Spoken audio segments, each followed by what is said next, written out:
더위 속에서도 건강을 잃지 않는 8월 보내시길 바랍니다. 라디오 서울이 함께합니다. 강혜신의 오늘의 미국.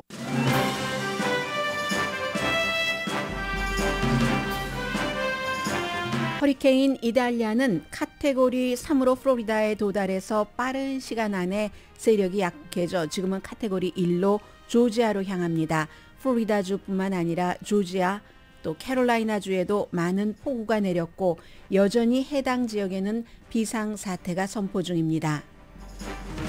평소 플로리다 주지사로부터 비난받는 바이든 대통령과 플로리다 주지사와 거친 설전을 하는 캘리포니아 주지사도 플로리다와 조지아주의 비상사태를 돕겠다고 서약했습니다.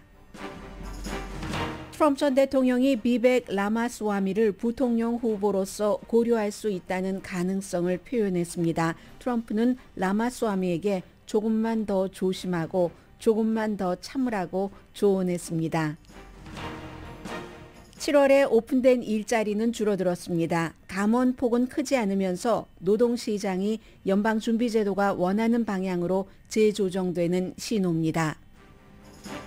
아마존 CEO가 재택근무에서 출근으로 정책을 바꾼 뒤 이제는 직원들이 동의할 시한이 지났다고 경고합니다. 월마트는 약 5만 명의 원격 근무자에게 회사에 대한 정보로 훈련된 인공지능 앱을 접속하게 할 예정입니다. 유니버시티 오브 노스캐롤라이나에서 담당 교수를 살해한 용의자인 중국인 학생은 1급 살인 혐의로 기소됐습니다. 그는 영어를 배우는데 어려움을 겪었고 밤늦게까지 실험실에서 일하는데 불만이 있었던 것으로 알려졌습니다. 플로리다주 달러 제네럴 스토어에서 3명을 살해하고 목숨을 끊은 용의자는 이 스토어에서 일한 적이 있는 것으로 밝혀졌습니다. 캐나다가 자국민에게 미국 여행을 가기 전에 미국의 성소수자에 관한 법을 잘 알고 가라고 경고를 합니다. 지금까지는 우간다, 러시아, 이집트로 가는 여행객들에게만 해오던 경고입니다. 여러분 안녕하십니까? 오늘의 미국 강혜신입니다. 요즘은 모든 뉴스가 자연재해와 또 자연 여러 가지 변화와 관련된 것은 최초이든지 최고이든지 최악이든지 아무튼 수프림, 최자가 맨 앞에 슈퍼자가 붙습니다. 뭐 미국뿐만 그런 건 아니지만 지금 플로리다주도 마찬가지여서 이제부터 사망자도 나왔고요. 사람들이 각오하고 준비했었던 그런 것이 있어서 그런지 현재로서는 아직 집계되지는 않았지만 최악의 상황은 면한 게 아닌가 지금 그 리포터들이 리포트하는 것을 보면은 그렇게 느껴지거든요. 허리케인 이달리아를 말씀드리고 있습니다. 이제 플로리다 쪽에서 조지아주로 가고 있기 때문에 조지아주에도 한국 분들이 많이 살고 계시고요. 그러나 이 허리케인 이달리아가 이제는 세력 1로 약해져서 뭐 시속 60마일, 70마일 정도 바람 그리고 이제 조지아주의 경우는 아무래도 한인분들이 많이 살고 계시니까 한인분들을 신경을 쓸 수밖에 없습니다. 많이 살고 계시는 애틀란타 주변보다는 조금 아래쪽에 조지아 남부 쪽을 거쳐서 사우스캐롤라이나, 노스캐롤라이나 주도 남동부 쪽으로 이렇게 거쳐서 가는 경로거든요. 올해 허리케인 시즌의 첫 번째 주요 허리케인이 이달리아입니다. 다른 허리케인보다 훨씬 활발하죠. 물론 지난해에도 이안이 플로리다 지역을 지나갔지만 인간이 만들어낸 기후변화의 영향도 아주 크고 해서 바닷물의 온도가 높으면은 그러면 이제 공기가 따뜻하고 물도 따뜻하고 하면은 허리케인에는 영양분을 주는 거랍니다. 기운을 주는 게 돼서 굉장히 속도도 강하고 그리고 시속 자체도 강해지고 비도 많이 뿌릴 수 있는 게 바로 지구온난화라고 하거든요. 그래서 당초 예상보다는 굉장히 강한 카테고리 4가 돼서 플로리다주 해안에 도착을 했습니다. 바람은 뭐 시속 130마일까지 갔었고요. 당초 예상보다 훨씬 높은 파고도 16피트까지 올라갔습니다. 플로리다주가 카운티가 67개인데 그 67개 가운데서 대피령이 내려진 곳만 28개 카운티입니다. 28개 카운티에 대피령이 내려졌는데 아마도 이쪽 서쪽 해안이기 때문에 좀 사람들이 덜 사는 그런 지역도 많았던 것 같고요. 관광객들이 가는 것도 있지만 막 몰려가서 뭐 쇼핑하고 이런 지역보다는 좀 조용하게 한적하게 있다 오는 그런 지역이 조금 많았던 것 같습니다. 전체적으로는 인구 2,100만 명, 플로리다주 이제 반은 아니지만 3분의 1은 넘는 28개 카운티에서 지금 대피했었던 사람들 돌아오지 못합니다. 아직은 큰 인명피해는 없지만 텔레비전 같은 것을 보면 완전히 예전에 한국의 상하수도 시설이 잘 돼 있지 않았던 때 막 집 1층, 2층 되면 1층은 다 차고 이런 정도로 지금 물이 사람은 없는 곳에 대피한 곳에 물은 가득 차 있고요. 지금 파스코 카운티에서 이런 때는 운전하지 말아야지 되는데 피치 못할 사정이 있으셨겠죠. 운전을 하시던 분이 사망자 현재 나왔고요. 지금 비상사태는 여전하고 플로리다, 조지아, 노스캐롤라이나, 사우스캐롤라이나의 폭우, 토네이도는 뭐 언제든지 불 수 있는 거니까 바닷물이 타운을 덮친 곳 굉장히 많고요.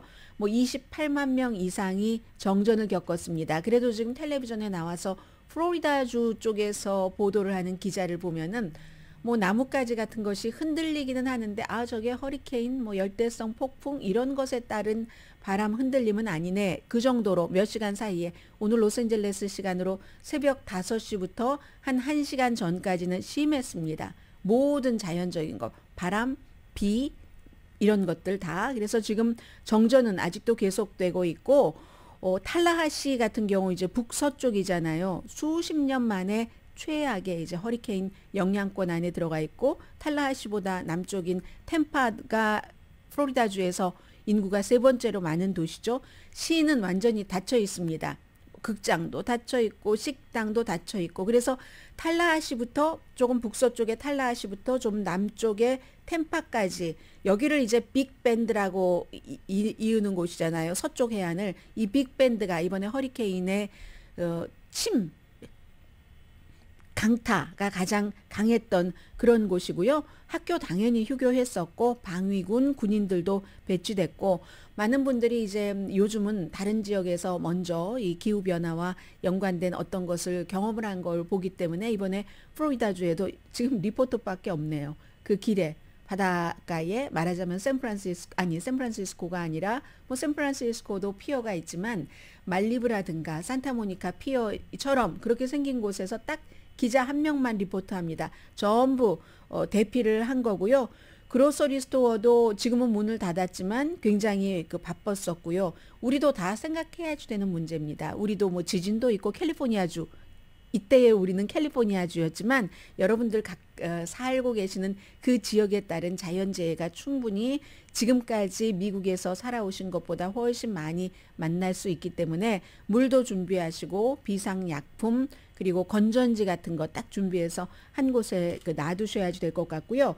지금 예상했던 대로 이제 한 오후 2시쯤이 되면은 조지아주도 지나갈 것 같은데요.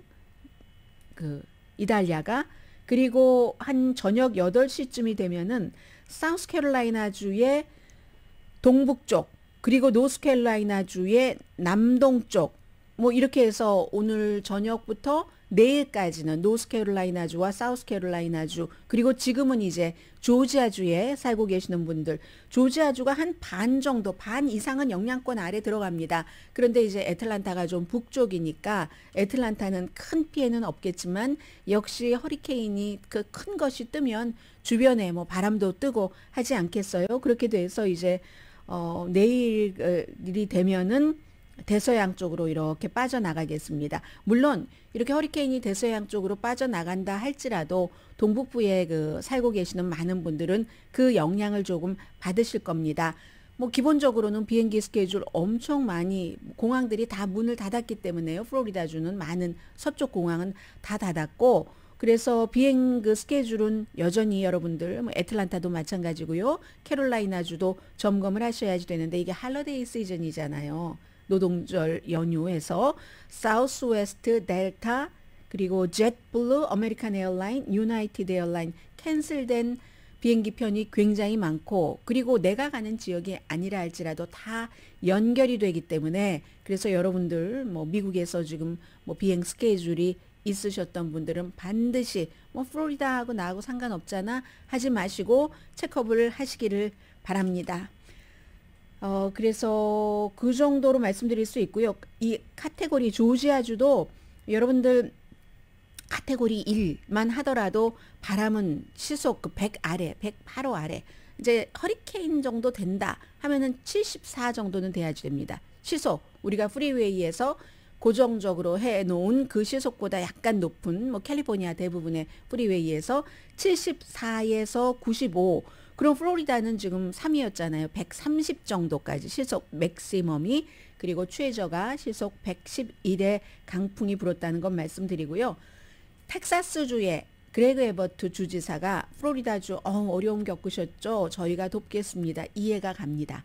플로리다주와 텍사스주는 충분히 이민 문제 그리고 교과서에 있어서의 어떠한 그 주의 정서와 정치인의 정서 주지사 특히 그런 것에 굉장히 연관이 많이 되잖아요. 그래서 텍사스 쪽에 도착한 사람을 플로리다 주지사가 세금을 들여서 어디 동쪽에 뭐 마샤스 비니아드로 비행기를 태워서 버스를 태워서 보내기도 하고 텍사스 주지사도 또 캘리포니아주 특히 딱 꼬집어서 로스앤젤레스 같은데 여러 번 뭐 서류 미비자 난민 신청자를 보내기도 하는데 그러니까 그렉 에버트 주지사는 당연히 플로리다에서 그렇게 어려움을 당하셨어요. 저희가 도와드릴게요. 지금부터는 이제 구조 작업, 복구 작업이 시작이 되는 시점이잖아요.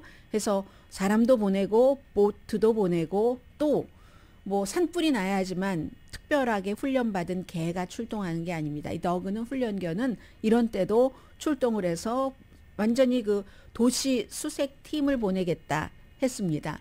그런데 캘리포니아의 게빈 뉴섬 주지사는 플로리다의 주지사와 말싸움을 많이 하잖아요. 뭐 토론도 같이 하자고 하고 논쟁도 하고 그리고 이제 뭐 서로의 주를 방문하면서 막 그 현재 주지사를 욕하기도 하고 그런데 캘리포니아주의 게빈 뉴섬 주지사도 마찬가지로 뭐 텍사스주와 비슷하게 도시에서 지금부터 사람들이나 뭐 애완동물도 그렇고 수색도 해야지 되고 구조 이런 그 인력 배치하는데 도움이 되는 사람들을 보낸답니다. 올랜도는 이번에 막 완전히 강타한 지역은 아니에요.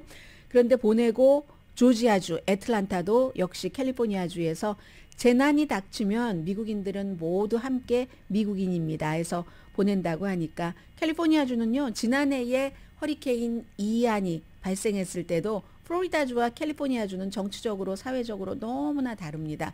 너무 달라서 플로리다주 사람이 캘리포니아주로 놀러 오면 분위기에 적응이 잘 안 된다고 하고 그리고 캘리포니아주 사람이 플로리다주로 놀러 가면은 좀 조심한다고 얘기를 하죠. 그런데도 불구하고 이렇게 플로리다주를 캘리포니아주도 돕고 있고요. 뭐 이렇게 되면은 대통령은 당연하죠.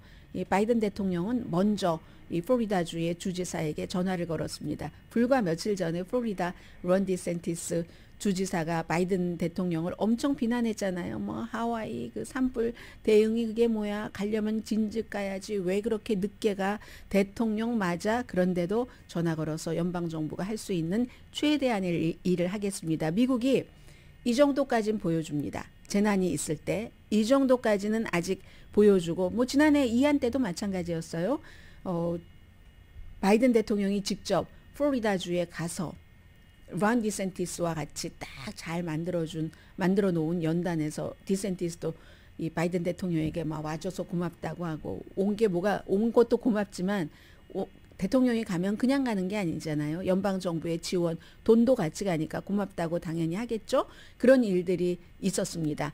그리고 허리케인은 이게 알파벳 순서로 되잖아요. 이 I자로 될 때 그때 피해가 최근에는 굉장히 심하다고 하거든요. 지난해 이안도 그랬고 그것보다 이제 집계가 나와봐야지 알겠습니다만은 이탈리아도 피해가 심할 것으로 예상했는데 제가 지금 느끼고 있는 것은 캘리포니아주의 열대성 폭풍이 올 때 뭐 94년 만에 처음이다, 84년 만에 처음이다 해서 굉장히 긴장들을 했었잖아요. 그런데 물론 팜 데저트 같은 데는 많은 피해를 입었지만 딱 그 로스앤젤레스는 예상보다는 적은 피해를 입었는데 지금 이달리아도 준비를 많이 해서 그런지 엄청나게 그 현장에서 리포트하는 기자들을 보면은 우리가 느낄 수 있잖아요. 엄청난 예상 밖의 피해는 아닌 것 같다라는 생각이 들고요.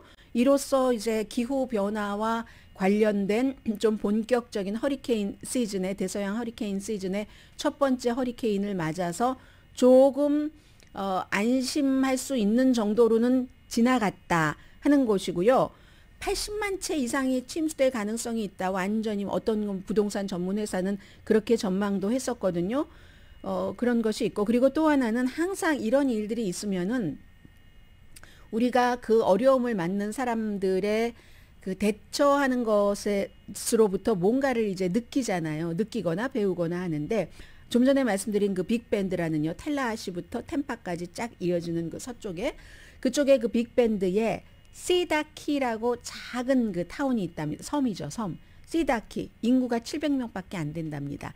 그런데 이 시다키에서 몇 대째 계속 뭐 어촌의 사람들은 몇 대째 계속 사는 사람들 있잖아요. 일본의 후쿠시마에서도 몇 대째 계속 어부를 하고 한국의 어떤 어촌도 마찬가지고 똑같습니다. 플로리다의 시다키에서도 여러 대 살아온 뭐 대대로 살아온 우리 가족이 이런 허리케인은 처음 봤다고는 하거든요. 일단 이런 허리케인은 우리는 경험을 하지 못했다라고 얘기를 하고 있고 그리고 이제 어떤 분이 인터뷰를 하셨는데 보니까 로라 던컨이라는 시다키에서 식당을 하고 계신 분입니다. 대피를 당연히 해야지 돼서 대피를 전부 했는데요. 뭐 물, 건전지, 응급약 챙기고 보니까는 보통 우리가 이런 거 대비할 때는 다 꼭꼭꼭꼭 막아두잖아요. 그런데 다 이제 준비할 것 준비하고 창문, 문은 열어두고 나오셨답니다.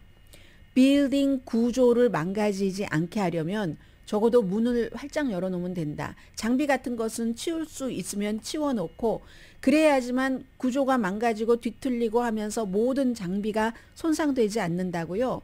문을 그 열어놓고 나오셨다고 하는데 그렇게 얘기하시면서 한마디가 꽉 막혀 있으면 그 막혀 있는 안에서 이리 엉키고 저리 엉키고 하다가 서로 다치는데 어딘가를 열어놓으면 아무리 강한 이런 바람이라 할지라도 강한 물이라 할지라도 흘러간다. 들어왔다가도 나간다. 이게 몇 대째 그 시다키라는 작은 마을에서 살면서 이번 허리케인에 대비해서 대피하신 식당 주인의 얘기입니다.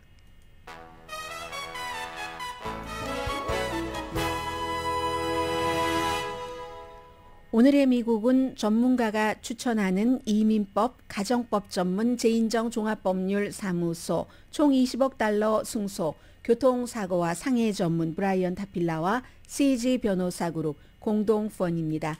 잠시 뒤에 뭐 사회적인 문제도 조금 말씀드리겠고 그리고 이제 지금부터는 2024년도 대선과 관련된 뉴스를 빼놓을 수가 없죠. 업데이트를 뭐 아주 시시콜콜이 해드리지는 않겠습니다. 그냥 강약 이런 식으로 오늘의 강인 2024년도 대선에서의 업데이트 뉴스는 뭘까요? 잠시 뒤에 뵙겠습니다.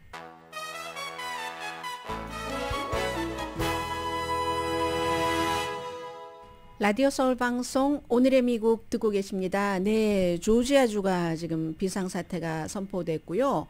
홍수 긴급사태 발도스타라는 지역 지금 많은 분들은 알고 계시겠죠. 조지아주에 살고 계시는 분들. 그래서 그쪽에 홍수 비상사태가 선포가 됐습니다. 플로리다주 이제 바로 그 북쪽으로 있는 조지아주로 허리케인 이달리아가 카테고리 1로 지금 들어갔고요. 그리고 제가 지금 우선 사건을 두 가지를 좀 요약을 해서 전해드리겠습니다. 하나는 이민자는 아니지만 그렇지만 유니버시티 오브 노스캐롤라이나 주에서 그 총격범이 중국인이잖아요. 중국에서 다 대학까지 졸업을 하고 미국에서 또 그 로스캐롤라이나가 아니라 루이지아나 대학교에서 공부를 하고 왔는데 왜 지금 이 교수를 부교수였다고 하죠. 부교수도 젊습니다. 지지예얀이라는 2명의 어린 자녀가 있는 부교수를 실험실에서 딱 그 총 쏘고 이제 체포가 돼서 어제 1급 살인 혐의로 기소가 됐고 보석금 없이 수감이 됐습니다. 오늘 법정에 출두한다고 하는데 지난해부터 리서치 그룹에 들어가서 이 그 34살이네요. 용의자가 타일레이 퀴라는 사람인데 물론 그 중국 국적이고요. 이제 친구들이 얘기하는 거 들어보면은 메신저 이런 데 인터뷰를 했는데 그렇게 뭐 잔혹하거나 그런 사람이 아니다. 좀 사교적이고 예를 들면 본인의 집에서 만두를 빚는다고 그러면서 같이 만두 빚자고 하기도 하고 무뚝뚝하긴 하지만 그건 뭐 메이비 동양인의 티피컬한 남자의 모습이었는지도 모르죠. 중국 남자 뭐 꼭 그렇진 않지만 무뚝뚝하긴 했지만 친절하다. 속으로 생각하는 한국 분들도 그런 분들 많이 계시잖아요. 뭐 제가 그 용의자를 뭐 보지도 못한 채 설명하려고 하는 게 아니라 영어를 한국어로 번역하는 것을 제대로 전달해 드리려고 노력하는 과정에서 나온 얘기입니다. 무뚝뚝하지만 친절하고 부침성 있는 사람이었다. 그런데 밤늦게까지 뭐 일하고 뭐 이러는 거. 그런데 호기심도 또 워낙에 많아서 뭐 응용 물리학 조교수였잖아요. 그분이. 이 사람도 물리학을 공부를 했고 용의자도. 그래서 어떤 때는 뭐 밤늦게까지 뭐 일하기도 하고 재미있어 하기도 했는데 뭘 너무 많이 해야지 된다. 이런 거. 그리고 영어를 너무너무 못해서 이 영어를 너무너무 못해서라고 얘기한 사람은 연구실에서 같이 이 용의자와 일을 했었던 사람입니다. 영어를 너무너무 못해서 무슨 말을 하는지 영어를 하기는 하는데 못 알아들을 정도입니다. 그래서 아마 친구 사귀는데 어려움이 있는 것이 아닌가 뭐 그렇게 생각한다고도 얘기를 했고요. 학부에 2만 명, 대학원에 12,000명 있는데 저는 총을 어떻게 샀는지가 굉장히 걱정되고 그리고 이제 평소에 그 사람이 그렇게 뭐 잔혹한 누구를 살해한다든지 범죄를 저지를 것이라고 주변 사람은 생각하지 않는 거예요. 다만 이제 영어라든가 여러 가지 미국에서 적응하기가 어려웠었던 그 용의자다. 이런 정도의 진술 같은 것은 많이 나오고 그리고 여자 문제가 좀 있었다고 하네요. 뭐가 잘 안 됐다는 거죠. 그리고 사람들이 누군가가 뭐 같이 팀워크로 실험실에서 일해야지 되는데 게으르다고 비난한다. 아, 또 이런 게 있네요. 본인이 소셜 미디어에 쓴 걸 보면은 미국은 괴롭힘, 그 불링하는 거, 그게 굉장히 미국의 문제다라고 불만을 쓴 그런 그 소셜 미디어의 글도 있고요. 전 총을 어떻게 샀는지가 굉장히 궁금하거든요. 그래서 총이 있으면 이 사람도 얘기를 주변 사람들의 증언을 들어보면은 늘 위험해, 뭐 시한폭탄이야 이런 평판을 받는 것 같지는 않는데 이런 일이 일어난다는 거. 그리고 최근에는 미국에서 총격 사건이 일어나면 범인이 아시아계도 많이 있다는 것. 이 점에서 주목이 되고요. 그리고 이제 플로리다주 지금 이제 허리케인은 지나갔는데 잭슨빌에서 며칠 전에 발생한 그 21살의 백인 용의자가 본인도 물론 경찰 보고 나서 스스로 목숨을 끊었지만 소수인종 특히 흑인에 대해서 굉장히 혐오하는 감정을 가지고 3명의 사람들을 살해했잖아요. 그 21살의 그 청년은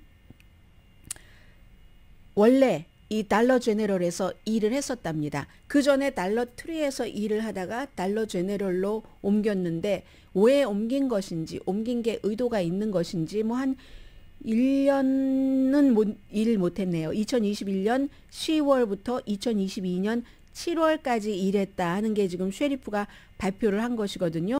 그래서 그 점이 하나가 있고 나머지는 이제 3명의 그 피해자인데 아무런 상관없이 달러 스토어에 물건 사러 갔다가 친구가 물건 사는데 데려다 주러 갔다가 52살의 우버 그 운전기사 라스트 네임이 카인 그런 여성분도 숨졌고 29살의 젊은 아빠입니다. 딸이 4살인데 이제 장례식 치르고 하는 그 과정에서 엄마가 딸에게 아빠 얘기를 하지 못했어요. 너무 이해하기에는 너무 어린 나이이기 때문에. 그래서 아빠 사진과 뭐 십자가 같은 거 막 그 소녀를 상징하는 핑크빛 리본 같은 것 있잖아요. 그 차림새에서 그런 것 있으면서 그 젊은 아빠는 29살인데 굉장히 자신의 인생을 예수님께 바친 그 젊은이랍니다. 그래서 이제 목사님이 너무너무 그 그 슬픈 스토리 같은 것도 많이 얘기를 하셨고 갱스터도 아니고 깡패도 아닌데 이렇게 총에 맞아서 허무하게 쉽게 숨지다니 하는 얘기. 그리고 19살 청년도 청소년이죠. 이 청소년은 정말 대학교에 들어가고 싶었는데 할머니를 부양을 했어야지 된답니다. maybe 할머니가 뭐 이 청소년을 키웠다던가 그래서 할머니를 부양해야지 됐기 때문에 대학 가는 것 뭐 일단 잠시 미룬다고 생각을 하고 달러 제네럴에서 일하다가 그러다가 이제 총 맞아서 숨졌잖아요. 아무튼 이런 일들이 있고요. 그리고는 총입니다. 문제는 뭐 정신건강이 이래 저 사람 성격이 이래저래 총 없으면 그렇게 사람을 쉽게 예를 들어서 실험실에서 그 조교수도 총이 있으니까 딱 하고 끝났죠. 이 달러 제네럴에서도 총이 있으니까 순식간에 범인까지도 21살, 물론 그 범인은 평소에 뭐 혼자 방에만 있었다고 하고 어렸을 때부터 문제가 있어서 13살, 뭐 15살, 뭐 이런 때 뭐 정신감정도 받고 그런데도 플로리다주이기 때문에 총을 쉽게 살 수 있었고 왜냐하면 플로리다주의 그 법에 따라서 가족들이 저 위험하다 할지라도 정신치료를 공식적으로 받지 않으면 신원조에 체크에 나오지 않으니까 문제는 총이라니까요. 뒤로 가면은 총이 아니면 그러니까 처음에는 권총에서 시작돼서 조금씩 총을 모디파이 하다가 요즘은 대량 살상 사건은 다 AR-15 스타일이잖아요. 이번에 달러 제너럴 스토어에서도 마찬가지고 그런데 여기에 대해서 전혀 미국에서는 그 입법을 하는 정치인들 자체가 뭔가를 해야지 되겠다고 생각하지 않습니다. 이거 아마 문제가 될 가능성이 높은 것 같아요. 그리고 지금 내년 11월까지는 1년도 넘는 기간이 남아 있는데 예를 들어서 지금 그 이달리아가 그럭저럭한 피해를 내고 플로리다주에서 지나갔다고 하더라도 그 많은 분들은 다 물 청소 무슨 청소 하셔야지 되잖아요. 그런 생각을 하는데 지난번에 첫 번째 공화당 예비선거 토론회에서 후보들이 기후변화에 대해서는 한마디도 안 했단 말이죠. 오히려 한 사람 하긴 했네요. 니키 헤일리가 기후변화는 인간이 만들어내는 건 맞다. 그런데 그 책임은 다 인도, 중국이야. 미국은 쏙 빼고. 이렇게 얘기한 건 해결책은 안 되잖아요. 그리고 트럼프 전 대통령이 거의 본인이 부통령 후보감으로 생각을 하고 있어? 이 정도까지 글렌 벡에게 인터뷰하면서 말을 했는데 그랬던 그 비벡 라마스와미는 기후변화 인간이 만들어낸 기후변화가 어딨어 그 가짜뉴스지 이렇게 얘기를 하기 때문에 이 이슈도 공화당에게 별로 좋을 것 같아 보이지 않습니다. 총기 그리고 기후변화 점점 젊은이들의 어떤 그 아젠다처럼 보였던 기후변화가 이제 나이 드신 분까지도 생각을 하게 되는 겁니다. 저도 예전 같으면 플로리다주의 허리케인을 맨 앞에 그 정도 길이로 보도하지 않습니다. 이제는 전부 돌아올 수 있는 거기 때문에 허리케인이 아닌 다른 자연재해로 그래서 지금 우리가 눈을 뜨고 보고 있는 거잖아요. 2024년도 공화당 예비선거들 가운데서 프란시스 수알레스라는 마이애미 시장 이제 사퇴했습니다. 너무 지지율도 안 나오고 돈도 거치지 않으니까 사퇴했고 레리 호건 임기 제한이 있어서 이제 메릴랜드 주지사에서 내려온 레리 호건이 대통령 후보로 나가지 않아? 그러면은 한국의 사위가 나가는 거야? 이런 생각을 많이 했었는데 이번에 안 나가잖아요. 레리 호건이 어제 그제 인터뷰를 많이 하던데 여러 매체에서 공화당 후보들이 트럼프 전 대통령을 지금까지 지지하는 게 굉장한 실수라고 얘기를 합니다.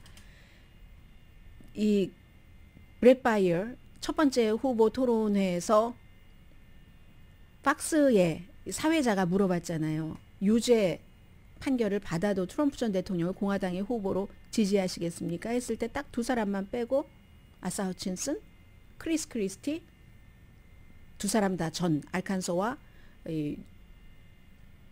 뉴저지의 주지사만 빼고는 전부 그 유죄 판결을 받더라도 트럼프를 대통령으로 지지하겠다고 했잖아요. 물론 그 사이에 판결은 안 나올 겁니다. 그러니까 이 레리 호건이 뭐라고 얘기를 하냐면 이건 누구라도 재판이나 증거 같은 것을 자세히 보고 듣고 하지도 않고 유죄 판결을 받을지 받지 않을지도 알지 못하는 이런 상황에서 그런 약속들을 다 배울 만한 사람들이잖아요. 대통령이 되겠다는 사람들이잖아요. 거기 하버드 출신이 몇 명입니까? 그런 것도 알지 못한 채 아무튼 내용도 모르고 어떻게 트럼프 전 대통령을 지지한다고 할 수 있을지 이해하지 못하겠다. 본인은 공화당으로서. 많은 공화당들은 이해합니다. 일반 정치에 깊숙이 들어가 있지 않은 사람은 이것은 바이든 행정부에서 트럼프를 마녀 사냥하는 것이라고 믿고 있거나 믿고 싶기 때문에 그냥 감정적으로 아주 그 과학적으로 믿는 것이 아니라 그래서 이제 이게 중범죄로 유죄 판결을 받으면 대부분의 주에서는 투표를 할 수도 없습니다. 배심원으로 일할 수도 없습니다. 물론 이런 게 최근에 고쳐진 데가 있어요. 플로리다주라든가. 뭐 투표를 할 수 전과자도 투표를 할 수 있게 한다던가.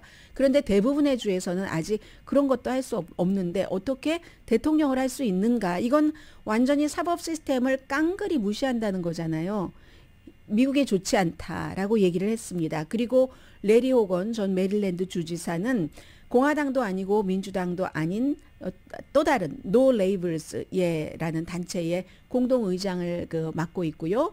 조 리버먼 전 연방 상원 의원과 마찬가지로 그래서 2024년도 선거가 바이든 현 대통령과 트럼프 전 대통령의 대결이 확정이 된다면 본인들의 제3의 임무를 추구하는 이 조직에서 제3의 인물을 후보를 내놓을 수도 있다. 이제 이렇게 얘기를 합니다. 그렇지만 뭐 이것도 좀 시간 지나가 봐야지 하는 거예요. 슈퍼 튜스데이 3월 5일 선거 결과 나오고 그렇게 봐야지 되는 거고요. 이런 인터뷰들 지금 하고 있고 트럼프 전 대통령은 돈 많이 모았습니다. 인기가 좋은 거예요. 공화당 사이에서 8월 달에 2천만 달러.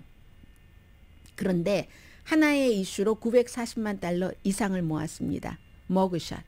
그 머그샷 때문에 머그샷 범죄 피의자야 하고 찍은 그 사진으로 티셔츠에 사진을 받고 머그에 받고 해서 940만 달러를 며칠 사이에 벌었다니까요. 그런데 이제 트럼프 전 대통령이 첫 번째 토론회에서 토론을 하지 않고 나서 존재감이 엘레판트 인 더 룸이라고 없어도 있는 것처럼 보인다 했는데 엘레판트가 인 더 룸이 없었다라고 얘기하는 사람도 있습니다. 그 사이에 뭐 비백, 라마스와미도 조금 뜨고 사람에 따라서는 니키 헤일리가 좀 잘했다. 눈에 띄게 뭐 좀 토론을 했네 하고 생각하는 사람도 있으니까 그래서 이제 에머슨 칼리지에서 쭉 여론조사를 해왔는데 후보 1차 토론회가 끝나고 나서 트럼프 전 대통령의 지지율이 6%가 내려가서 56%에서 50%. 에머슨의 여론조사 결과로는 최저입니다. 그러면 다음 달에 캘리포니아주거든요. 9월 27일 로너드 레이건 박물관에서 열립니다.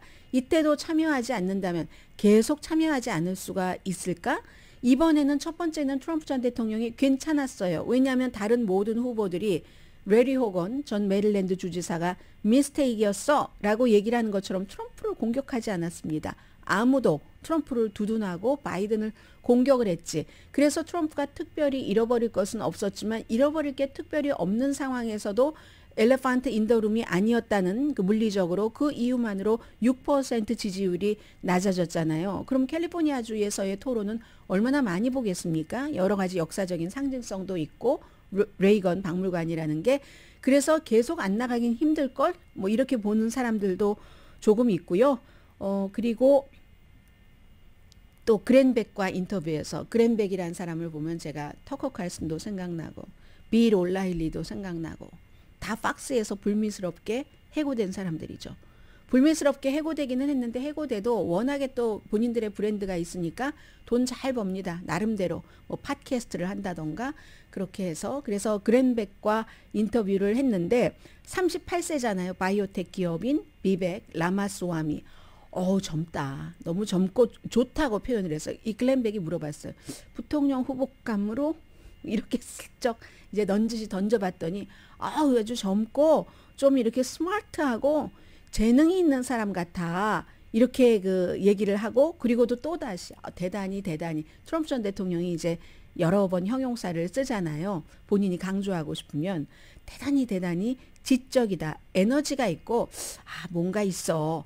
그랬더니 이제 글렌백이 근데 이 비백 라마스와리가 좀 논쟁적인 부분이 있어서요. 왜냐하면 뭐 멕시코에 군대를 보낸다고 한다거나 마약 카르텔을 무찌른다고 미국이 멕시코에 군대를 보낸다고 한다던가 선거 나이를 25살로 올려야지 된다던가 911 음모론을 얘기를 한다던가 뭐 본인이 대통령이 되면은 그 교육부를 없애버린다고 하고 인터뷰할 때 이런 얘기들을 많이 하잖아요. 그런 부분에 대해서 조금 논쟁적이지 않나요? 라고 얘기하니까 트럼프 전 대통령이 뭐 그런 부분이 있다고 얘기하면서 좀 조심하라고 얘기를 하거든요. 케어풀하게 말하고 인터뷰할 때도 좀 케어풀하게 하라고 그 라마스와미에게 얘기를 하고 조금만 알겠어요? 알아듣겠어요? 라고 얘기하는데 트럼프 전 대통령처럼 조심하지 않는 사람이 이 비백 이제 신인인데 조심하라고 얘기하니까 좀 웃기기는 했습니다. 자, 그런 일이 있었고 그리고 비백 라마스와리는 에미넴이 그 본인이 이제 아이오와 그 시장 장터에 가서 선거 유세를 하면서 Lose Yourself라는 에미넴의 노래 아주 히트작이었던 것을 불러서 좀 인기였었다. 그리고 대통령 후보가 에미넴의 랩송을 라고 여러분들께 전해드렸었는데 어제 그 에미넴이 내 거 부르지 말라고. 그게 에미넴의 노래를 부른다는 것 자체가 한국 분들 가운데서 젊은 사람들은 에미넴 너무너무 즐기지만 그 사람이 인기가 있는 이유는 어떤 그 사회 기득권층에 대한 반항을 얘기를 하는 거잖아요. 뭐 여러 시스템에 대해서도 반항적인 것, 기득권을 부정하는 이런 것을 얘기를 하니까 젊은 층에서 여러 가지가 맞고 해서 그 공감을 하는 거잖아요. 그런데 비백 라마스와미는 저 사람은 기득권인데 내 노래하고 틀린데 왜 내 노래를 자신의 인생의 노래라고 그렇게 얘기를 하지 하고 부르지 말라고 딱 얘기를 했더니 젊은 사람이라 그런지 좀 빨리 물러나네요. 존중한다. 에미넴의 얘기를 존중해서 앞으로는 Lose Yourself를 부르지 않겠다. 이제 이렇게 얘기를 했습니다. 자, 잠시 뒤에 경제에 관한 뉴스와 경제에 관한 추세 전합니다.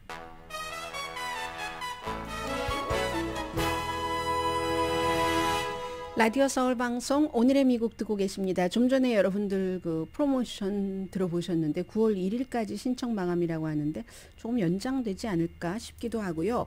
AI 인공지능 AI and mind.com으로 들어가시면 될 것 같고 아마 maybe 그거 하나만 알려드리는 게 좋겠습니다. 제가 그 내용이 나왔으니까 인공지능을 먼저 알아서 어드밴스드 유저라고 하죠. 다른 사람보다 더 잘 사용하는 그런 것들이 이미 이제 미국에서는 생활로 퍼졌습니다. 그 뉴스부터 전하겠습니다. 월마트가 약 5만 명의 원격 근무자에게 회사에 대한 정보로 잘 훈련된 인공지능 앱을 접속하는 프로그램을 우리가 마련해서 이제 곧 배포를 한다는 겁니다. 한마디로 뭔가 인공지능을 이용을 해서 직원들이 회사에 대해서 회사의 물건이나 아니면 회사의 회의 여러 가지를 다 잘 알 수 있도록 이게 훨씬 효율적이고 시간도 절약한다는 얘기거든요. 월마트는 미국에서 최대의 리테일 스토어입니다. 최대 규모의.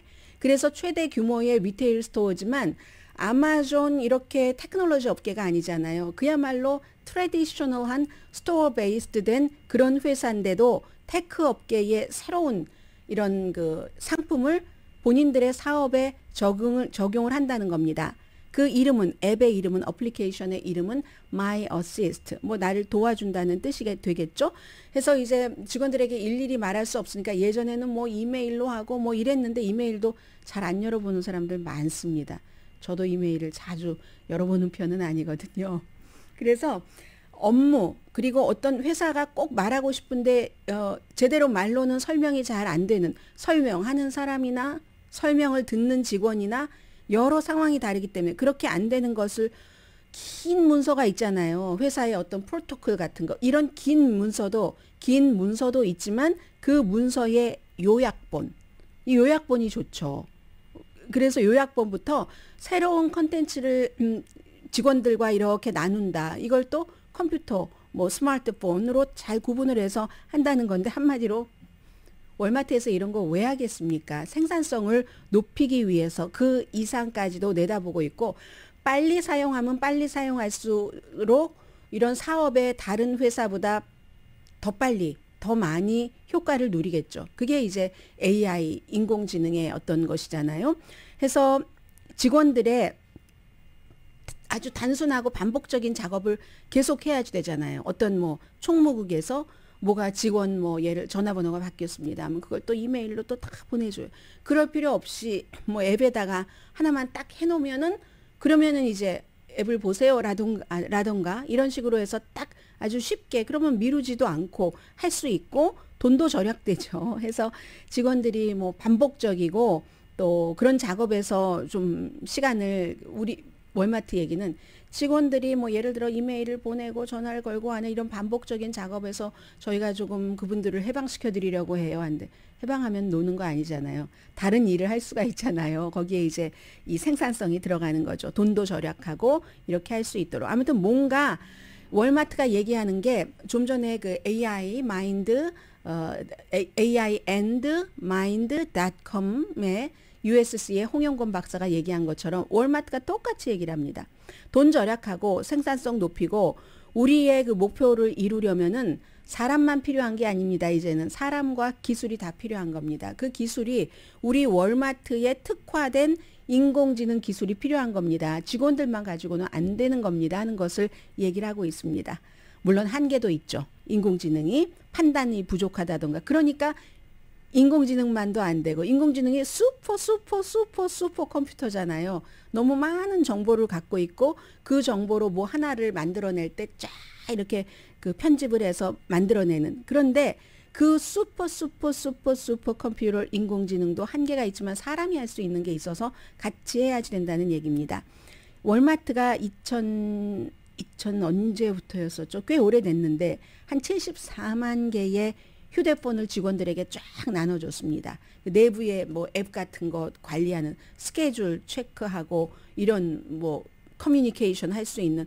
그런데 그것보다 훨씬 이제 그 발전되고 더 간단하고 효율적인 인공지능을 사용한 앱을 준다는 거죠. 그럼 이거는 일단 시작을 직원들이랑 합니다. 그런데 커스터머를 위한 앱도 있을 것이다 하는 것을 암시를 하는 거고요.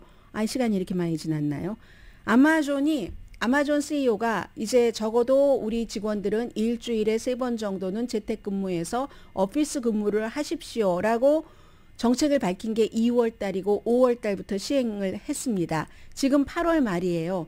아직도 안 나오고 있는 직원들에게 경고를 합니다. 그럼 우리 회사랑 같이 일하기가 힘드시겠네요. 라고 얘기를 하거든요. 어떤 직원은 사흘 나와서 일하는데 어떤 직원은 안 나오면 이건 공평하지 않죠. 라고 얘기를 하면서 사무실에서 다른 직원과 같이 있을 때 뭐 문화도 배우고 실천하고 강화하고 의사소통 등등등등 여러분들 다 아시는 그게 필요합니다. 그러니까 이게 지금 두 가지가 같이 가는 거예요. 월마트 같은 회사가 테크놀로지를 가고 테크 회사인 아마존은 이렇게 직접 페이스 투 페이스 미팅을 해야지 된다. 이 두 가지가 같이 가야지 미래의 산업이다. 이렇게 보시면 될 것 같죠?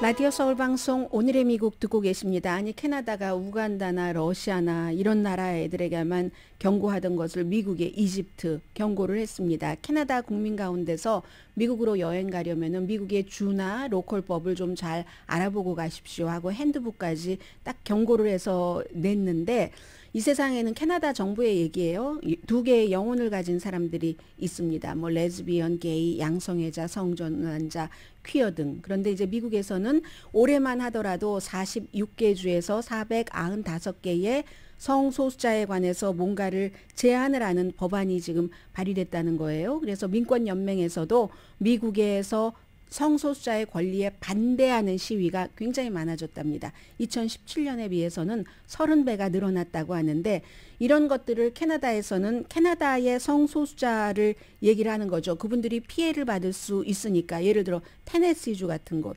플로리다주 같은 이런데 또 캘리포니아주도 일부 지역에 가면은 힘들다 하는 것을 캠페인을 한다는 겁니다. 자국민을 보호하기 위해서 전문가를 고용을 해서 캐나다에서 이 같은 그 결정을 내렸다는 것이거든요. 우선 자, 오늘의 미국은 전문가가 추천하는 이민법 가정법 전문 재인정 종합법률 사무소 총 20억 달러 승소 교통사고와 상해 전문 브라이언 타필라와 CG 변호사 그룹 공동 후원이었습니다. 10시에 좋은 아침, 좋은 하루 방송됩니다. 네, 오늘 미국에서는 일본의 그 후쿠시마에서 기시다 후미오 총리가 그 사시미를 먹는 후쿠시마산 이런 것도 그 뉴스로 보도를 했고요. 새벽에 나올 때 깜짝 놀랐습니다. 달이 너무 컸어요. 밝고. 그래서 뭐지? 아, 맞아. 슈퍼 블루문이지 하고 봤더니 정말 슈퍼 블루문이더군요. 뭐 그 과학적인 것을 우리가 말해서 뭐 하겠어요. 지구와 달이 제일 가깝고 뭐 보름에 한 번 뜨는데 이게 이렇게 돼서 12개여야지 되는데 13개가 되고 아무튼 오늘 밤에 보세요. 슈퍼문 정말 한 번 정도는 또 생각하고 마음가짐을 다질 만한 그런 슈퍼문 보실 수 있습니다. 강혜신이었습니다.